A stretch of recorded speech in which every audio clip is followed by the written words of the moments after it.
औरंगजेबासारखी भाजपचीच कबर आता या महाराष्ट्रात आपण खणणार आहोत। संजय राऊतांचं भाजपला हे खुलं आव्हान आहे। आम्ही शिवरायांच्या फॅन्स क्लबचे मेंबर आहोत, औरंगजेबाच्या नाही। संजय राऊतांनी भाजपवर अप्रत्यक्षपणे ही टीका केली आहे। आम्ही छत्रपती शिवाजी महाराजांच्या फॅन्स क्लबचे मेंबर आहोत, औरंगजेबाचे नाही। हे मी वारंवार सांगतो आणि पुन्हा सांगतो।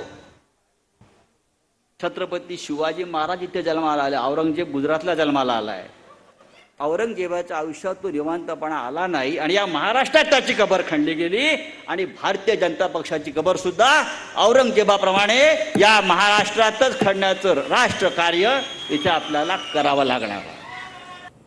काँग्रेसच्या पुणे बंगळुरू महामार्गावरील आंदोलनाला आता यश आलेलं आहे। काँग्रेसच्या आंदोलनानंतर 50% टोल माफी होणार आहे। टोल माफीला समर्थन दर्शवल्यानं किणी टोल नाक्यावरील आंदोलन आता स्थगित करण्यात आलं आहे। काँग्रेसचे नेते सतेज पाटील यांनी या संदर्भातली माहिती दिली।